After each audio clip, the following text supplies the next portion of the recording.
الحمدللہ رب العالمین والصلاة والسلام علی سید المرسلین وعلی آلہ وصحبہ اجمعین، اما بعد۔ طلبہ عزیز، تحاوی شریف کے درس سابع 7ویں درس میں روایتوں کو پڑھنے کے بعد ہم نے ان روایتوں سے متعلق حضرت امام طحاوی رحمۃ اللہ علیہ کا تبصرہ ذکر کیا تھا کہ ان الارض لا تنجس کا یہ مطلب ہے کہ نجاست کو زائل کرنے کے بعد زمین ناپاک نہیں رہتی۔ یہ مطلب نہیں ہے کہ نجاست کے موجود ہونے کی حالت میں بھی وہ مقام ناپاک نہیں ہوتا ہے جس پر ناپاکی گری ہو۔ بالکل اسی طرح بیر بضاعہ کا معاملہ ہے کہ ان الماء لا ينجسه شیء میں نجاست کے کنویں میں موجود ہونے کی حالت کا تذکرہ نہیں ہے، بلکہ نجاست نکال دیے جانے کے بعد کی حالت کا ذکر ہے۔ اور ہم نے ان الماء لا ينجسه شیء کا جو مطلب اور وجہ بیان کی، اس کی تصدیق و تائید دیگر روایتوں سے بھی ہوتی ہیں۔ آج ہم انہی مصدقہ و مؤیدہ، تصدیق کرنے والی اور تائید کرنے والی روایتوں کو پڑھیں گے۔ تو آئیے روایت نمبر 14 کو پڑھتے ہیں۔ حدثنا صالح بن عبد الرحمن بن عمرو بن الحارث الانصاری وعلي بن شيبة بن الصلت البغدادي قال حدثنا عبد الله بن يزيد المقري قال سمعت ابن عون يحدث عن محمد بن سيرين عن أبي هريرة رضي الله تعالى عنه أنه قال نهي أو نهى أن يبول الرجل في الماء الدائم أو الراكد ثم يتوضأ منه أو يغتسل منه۔ حضرت ابو ہریرہ رضی اللہ تعالی عنہ سے روایت ہے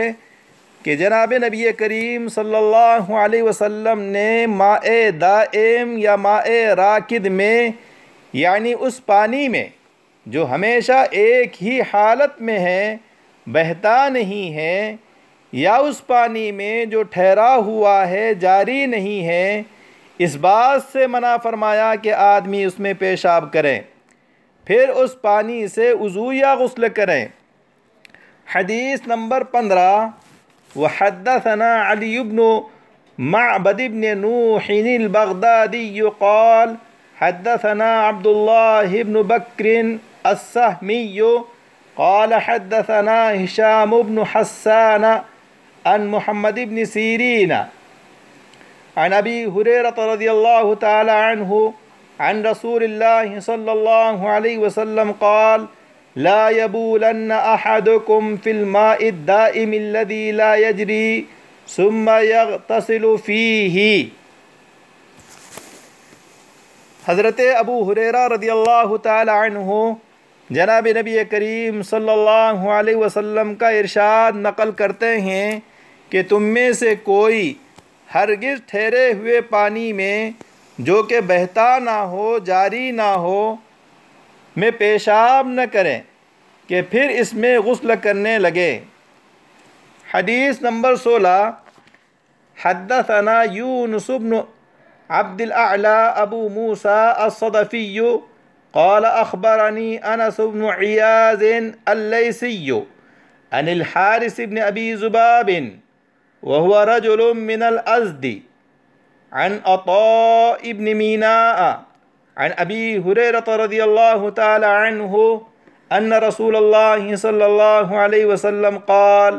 لا يبولن احدكم في الماء الدائم ثم يتوضأ منه او يشرب۔ حضرت ابو ہریرہ رضی اللہ تعالی عنہ کہتے ہیں کہ رسول اللہ صلی اللہ علیہ وسلم نے فرمایا تم میں سے کوئی بھی ہرگز کھڑے پانی ٹھہرے ہوئے پانی میں پیشاب نہ کرے کہ پھر اس سے وضو کرنے لگے یا پینے لگے۔ روایت نمبر 17 حدثنا یونس قال اخبرنا عبد الله بن وهب قال اخبرني عمرو بن الحارث ان بكير بن عبد الله بن الأسج حدثه ان ابا السائب مولى هشام بن زهرة حدثه انه سمع ابا هريرة رضي الله تعالى عنه يقول قال رسول الله صلى الله عليه وسلم لا يغتسل أحدكم في الماء الدائم وهو جنب فقال كيف يفعل يا أبا هريرة فقال يتناوله تناؤلا۔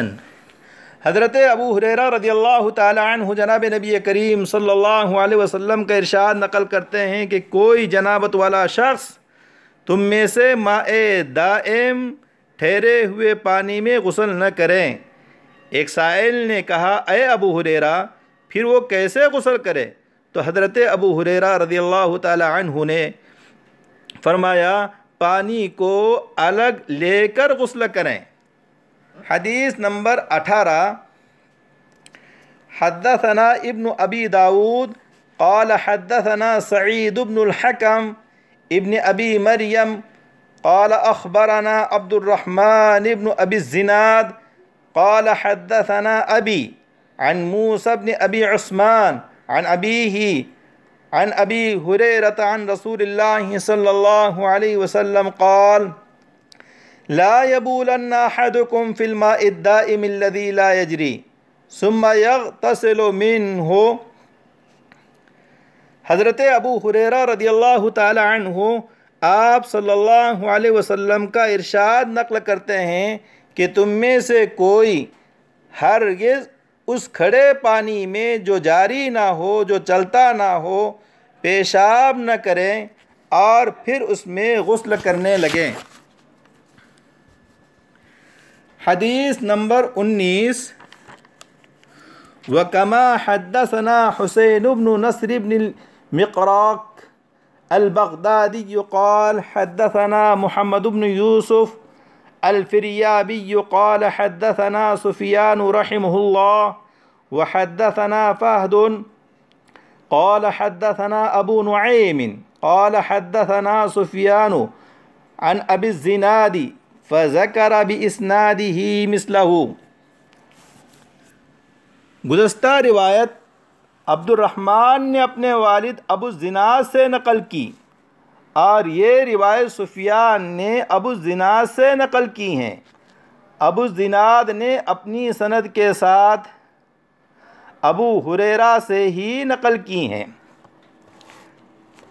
حدیث نمبر 20 حدثنا الربیع بن سلیمان المؤذن قال حدثنا اسد بن موسى قال حدثنا عبد الله بن لهيعة قال حدثنا عبد الرحمن الأعرج قال سمعت أبا هريرة رضي الله تعالى عنه عن رسول الله صلى الله عليه وسلم قال لا يبولن أحدكم في الماء الدائم الذي لا يجري ثم يغتسل منه۔ حضرت ابو ہریرہ رضی اللہ تعالی عنہ آپ صلی اللہ علیہ وسلم کا ارشاد نقل کرتے ہیں کہ تم میں سے کوئی بھی ہرگز رکے ہوئے پانی نہ بہنے والے پانی میں پیشاب نہ کریں کہ پھر اس سے غسل کرنے لگیں۔ حدیث نمبر 21 حدثنا الربيع بن سليمان الجيزي قال حدثنا أبو زرعة وهب الله بن راشد قال أنا حيوة بن شريح قال سمعت ابن عجلان يحدث عن أبي الزناد عن الأعرج عن أبي هريرة رضي الله تعالى عنه عن رسول الله صلى الله عليه وسلم قال لا يبولن أحدكم في الماء الراكد ولا يغتسل فيه۔ حضرت ابو ہریرہ رضی اللہ تعالی عنہ نے جناب رسول اللہ صلی اللہ علیہ وسلم کا ارشاد نقل کیا کہ ہرگز تم میں سے کوئی رکے ہوئے پانی میں پیشاب نہ کریں اور نہ اس میں غسل جنابت کریں۔ حدیث نمبر 22۔ حدثنا ابراہیم بن منقذ العصفری قال حدثنی ادریس بن یحییٰ قال حدثنا عبد اللہ بن عیاش عن الاعرج عن ابی ہریرہ رضی اللہ تعالی عنہ عن النبی صلی اللہ علیہ وسلم مثلہ غیر انہ قال ولا یغتسل فیہ جنب۔ حضرت ابو ہریرہ رضی اللہ تعالی عنہ جناب نبی کریم صلی اللہ علیہ وسلم کا ارشاد اسی طرح نقل کرتے ہیں، البتہ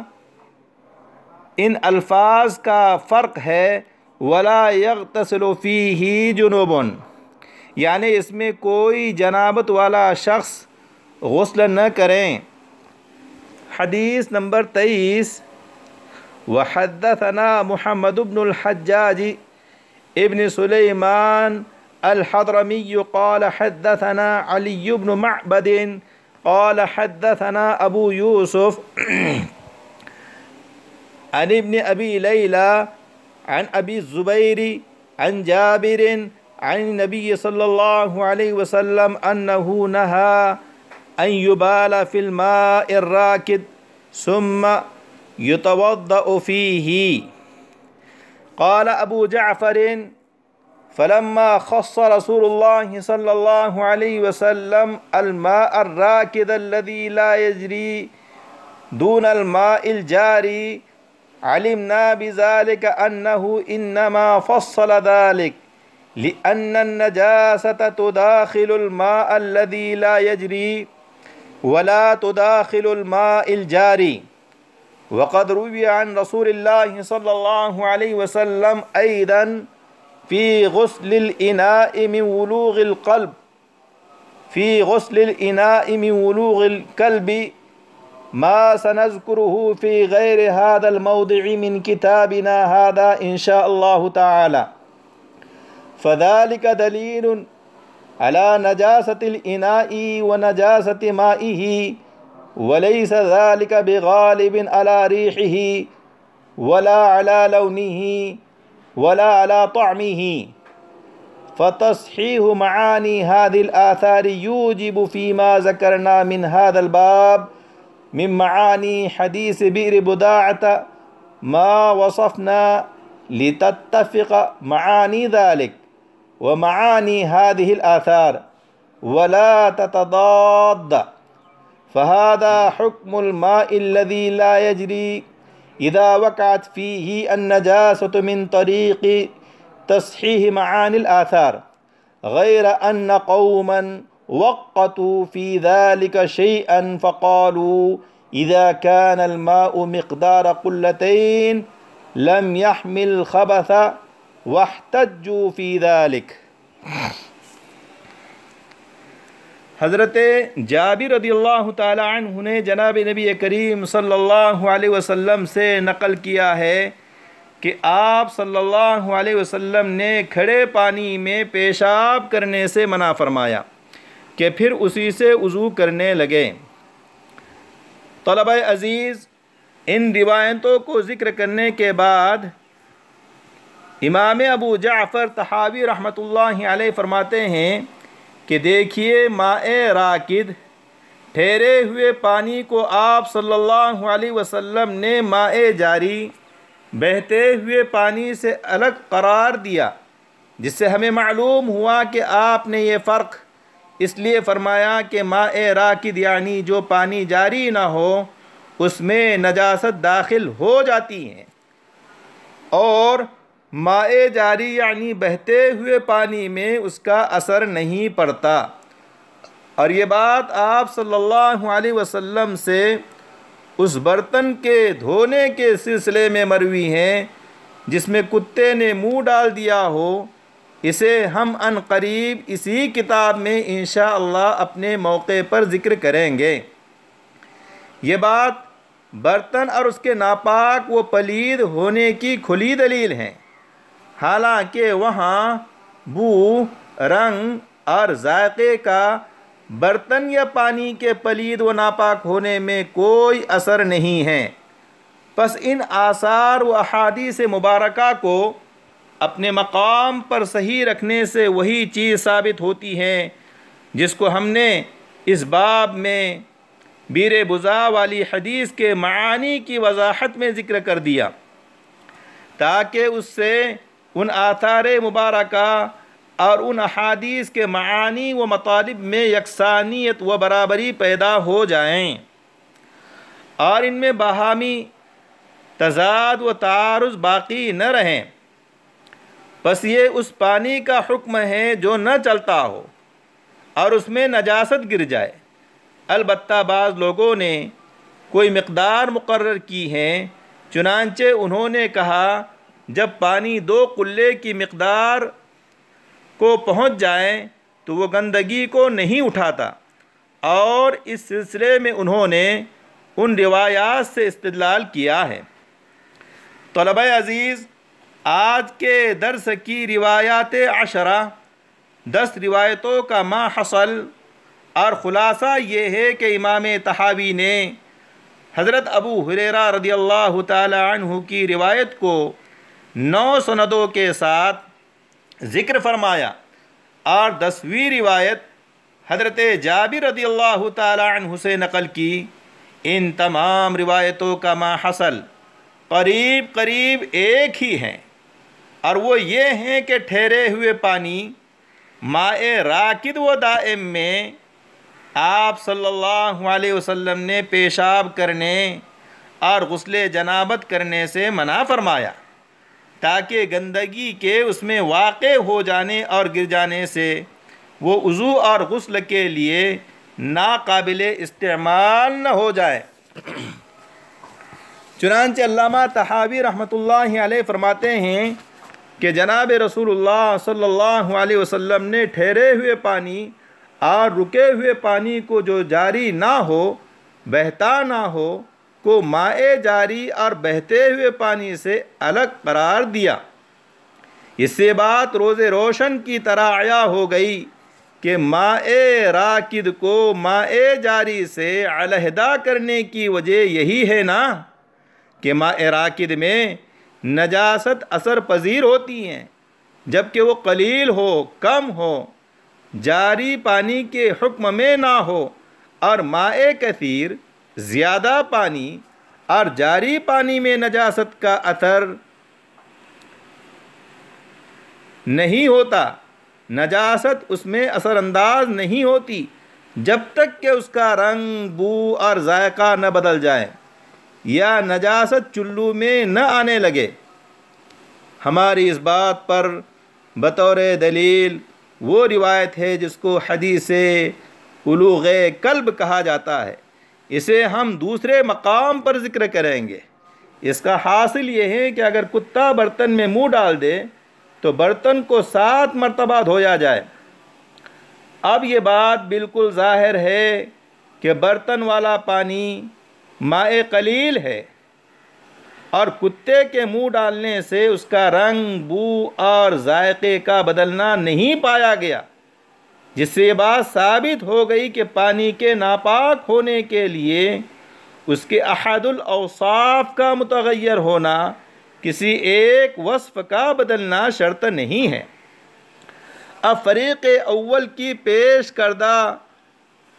وہ روایتیں جو بیر بضاع سے متعلق ہیں اور ان روایتوں میں جو تعارض و تضاد ہیں،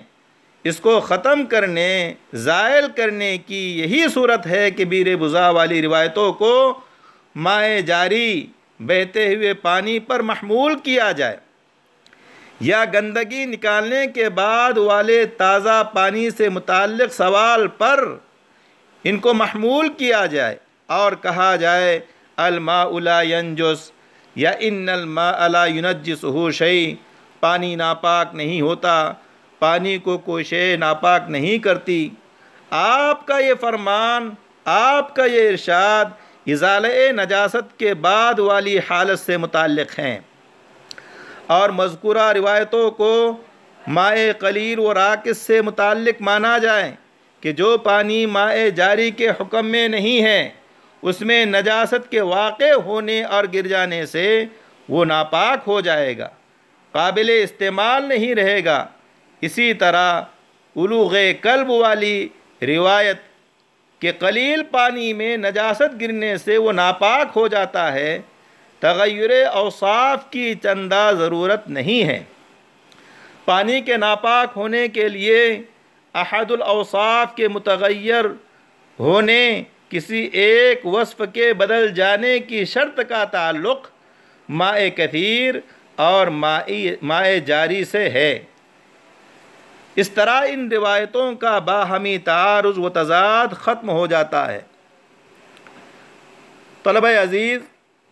آج کے درس میں ہم اسی پر اکتفا کرتے ہیں۔ والسلام علیکم ورحمۃ اللہ وبرکاتہ۔